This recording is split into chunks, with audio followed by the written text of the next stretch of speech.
What's up, everyone? Jason Gilbo here at jgilbo11, breaking down some GPP bets for tonight's slates. Friendly 12-game slate, a lot of high totals, a lot of ways to go. We have cores on our hands. We have Houston bets. We have Texas, Baltimore, all in play. We'll kind of start here, jumping around games and kind of looking at the lower ownership plays that I'm taking tonight. This Texas one, Texas-Baltimore, I think is going to be somewhat popular, more so on the Texas side, just because, one, they're a road team. They've been much better than Baltimore over the last month or so. The bats have been more consistent to use than, say, Adam Jones, Manny Machado, Chris Davis, those types of guys. But over 5 run total here on both sides. I talked about Texas on the stacking pod. I'm not going to go into them too much here. These guys are all in play 1 through 9. I think if you're looking at the lower half guys of Carlos Gomez, a Luke Roy, a Napoli, a Joey Gallo, those are the ownership guys just because they're not sitting in the front, 5 hitters of the lineup. So if you want to take a somewhat a contrarian approach on a Texas team that should be somewhat popular, you can go that route. You look at Tillman, over 400 WOBA to both sides. He's not missing bats. He's been bad. He's allowed 11 home runs over his last 6 starts. Continue to kind of fire away there. Baltimore side should be a little bit contrarian just because, one, I think people are sick of picking on Cashner. Cashner's still a guy that, the regression's coming. Sierra over 5, xFIP to lefties 4.66. I have some interest in Chris Davis, given the fact that Cashner isn't missing a lot of bats. 10.7% strikeout rate to lefties. Chris Davis's thing is always just kind of, the strikeout rate's extremely high, but really cheap. He's only 3,500 on DraftKings. Big power against right-handers, 250 ISO this year. He's been banged up for a little bit of late, but good option there. I still like the outfielders. I still like Machado. Baltimore is probably that contrarian side where I don't see anyone really having crazy high ownership. They should be less than 12, 13% for the most part. So they should get overlooked on this slate. I don't mind them. Bigger ballparks usually draw lower ownership. Pittsburgh, Milwaukee. I don't know if I'm in love with anyone in this game. If I was, it would be more on the Milwaukee side. Just getting some of the lefties against them. Travis Shaw, Stephen Vogt, Eric Thames. Those are the bats I'd be looking at against Chad Cole just because he struggles against left-handers. 377 WOBA this year, over 200 ISO allowed. Doesn't miss a lot of bats either. You also look at Cool. He struggles in PNC Park. ERA up around 6 compared to 3 on the road this year. Once again, I'm not quite sure what's up with that. But you look, I think this game's not that great in terms of offensive numbers, in terms of upside, because you want the home runs. But Travis Shaw, Eric Thames, VR, Vogt, those are the lefties I'd take against Cool, but that's about it. So. Philly, Miami, once again, one of the bigger ballparks that should keep people away. Tom Kohler's been absolutely awful this year, especially against lefties. I have the interest in Herrera. I have the interest in Freddie Galvis. I think they're just more 1 or 2 one-off guys, and if you're building multiple lineups, then you can pop them in. Within the first 5 lineups, I'm probably not going that route, but against Kohler, 4.47 WOBA to lefties this year. The ground ball rates dropped significantly. Philly's in a decent spot. The only thing that sucks is really the ballpark. And on the other side, Eichhoff's another one who does struggle against lefties, 358 WOBA. Bohr, Yelich, they're in play. D. Gordon, once again, I don't think this one's particularly intriguing. It's going to be low round. You're going to get these guys at sub 10%. That's just kind of the ownership leverage play there. Toronto, Boston. This one's interesting because I think this is kind of like a big GPP game altogether. It doesn't grade out in terms of safety. There's a lot of 1 for 4, 0 for 4 potential. There's some blow-up potential as well for these pitchers. You look at Stroman. He does a great job keeping guys on the ground. I think Boston's actually an intriguing fade tonight. They still carry some name value, even though the offense really hasn't been that great this year. And you look, Stroman's been a little bit reversed this year, but I think the lefties are still the better option here. But I don't like anyone from really the Boston side. On the other side, you think Josh Donaldson's in play. Justin Smoke is very much in play.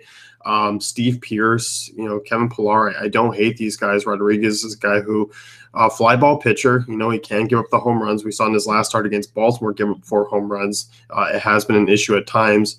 And you also look at Rodriguez. This is a guy who throws his fastball nearly 70% of the time.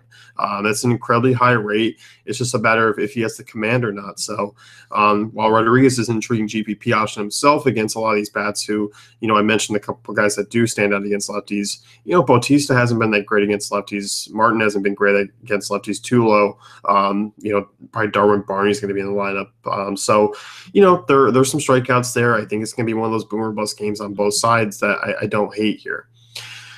St. Louis and New York, we look at Adam Wainwright. This is a guy who he's tough to figure out. Against lefties, I don't mind taking some of these bats. Jay Bruce has good numbers off him. Jay Bruce, 301 ISO against righties this year. Conforto, 262. Lucas Duda, 271. Those are 3 intriguing options on tonight's slate. They're going to be lower owned and kind of go after people that do use Wainwright as well. So, like the one-off potential, I like the price tags. They're not all that high. Conforto, Bruce are a little bit high. Duda's not bad.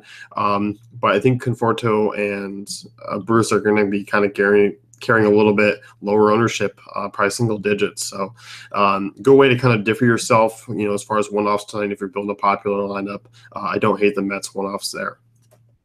On the other side, you just look how bad Zach Wheeler's been over his last few starts, especially the lefties. 352, a ton of hard contact. This is a guy, I just don't particularly like anyone on this slate. I don't like Matt Carpenter over some of the other options. Dexter Fowler I also don't like. I just, they're going to be low owned. I just don't think the upside's really there.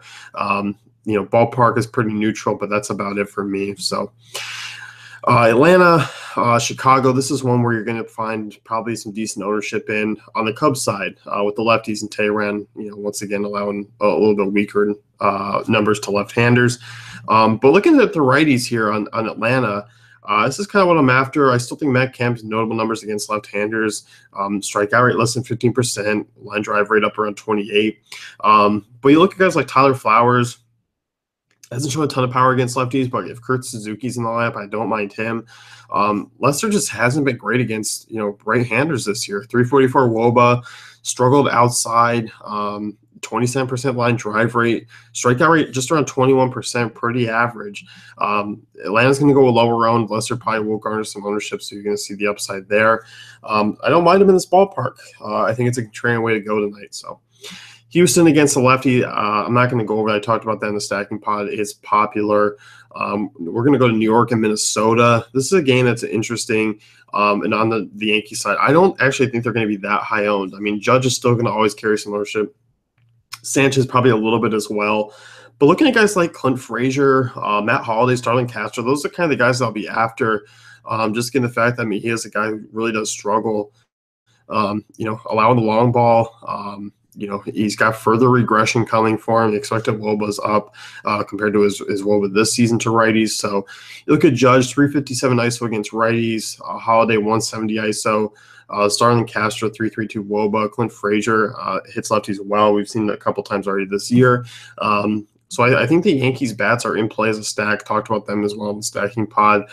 They have that upside. And I think because of kind of the weekend series, I think because of Houston, because of Coors, you're going to get some higher ownership on a lot of these bats. So next one here, I want to talk about the Tigers, and particularly some of the power bats that just really haven't actually shown that power this year.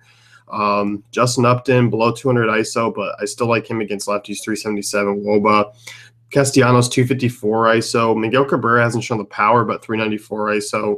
JD Martinez, this guy's been off the charts against lefties this year. You look at, Jason Vargas, he's been better off at home. Low ground ball rate, still a fly ball pitcher. Isn't striking out a ton of guys.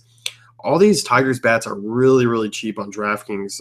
Outside JD Martinez, everyone's basically below 4K, and Martinez is only 4,100. Near a 5-run total, it's a really warm night in Kansas City. It's 93 degrees. Wind's blowing out a little bit. I have some interest in the Tigers. I have them as one-offs.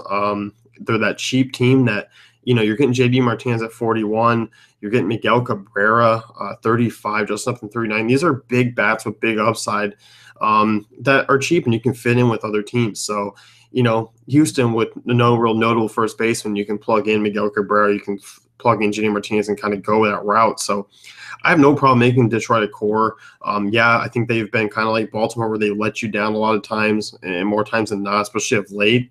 But this is still an offense. This is still a team that has seen Vargas quite a few times. So in play for me here, I like it quite a bit. I think this is a good GPP game. Royals are more one-off potential just because they don't have the big home run hitters and can't get kind of runs in bunches in that way. But you look at guys like, Jorge Bonifacio. He's always low-owned, 190 ISO against righties. Salvador Perez, Mike Moustakas. I don't mind these bats against, Jordan Zimmerman, who's allowed a 372 WOBA to righties, 386 WOBA to left-handers. This game is going to be kind of completely overlooked, so I'm kind of on board with attacking it.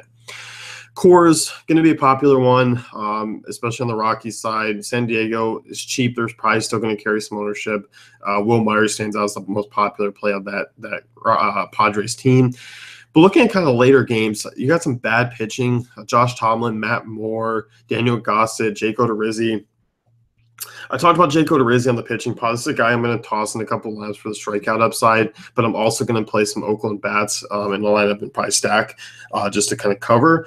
And that's just because Jake Odorizzi is allowing a ton of hard contact and a ton of fly balls to an offense that is boom or bust. So if you get the boom with Oakland tonight, you look at a lot of these bats against right-handed pitching. Alonso, 285 ISO, Chris Davis, 303, Ryan Healy, 196, Lowry, 198. They just have this potential where they're a bunch of fly ball hitters.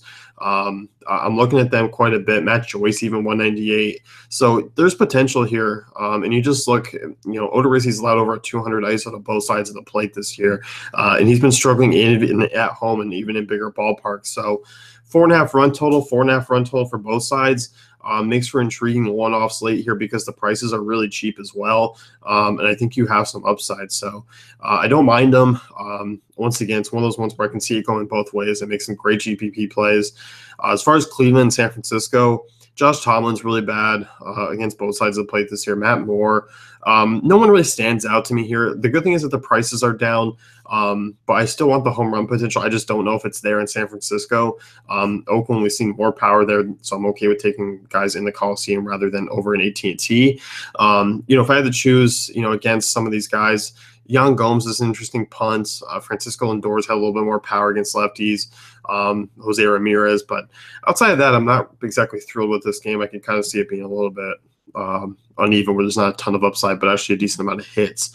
You could get maybe a double-digit hits for this side, but not a ton of runs, so there's not a ton of upside. But outside of that, you're going to find Texas, you're going to find Houston, you're going to find Coors to kind of be your popular ones. So I like the Kansas City-Detroit game for contrarian sense. I like some of the late guys in that Tampa-Oakland game for one-off upside. I think New York's going to come in a little bit lower owned than they usually are. So there's definitely some pivots to be had tonight, and you can head over to dailyfantasycafe.com, check out our cheat sheets, check out our tools, and everything else we got going on. So good luck, guys, and I'll catch you tomorrow.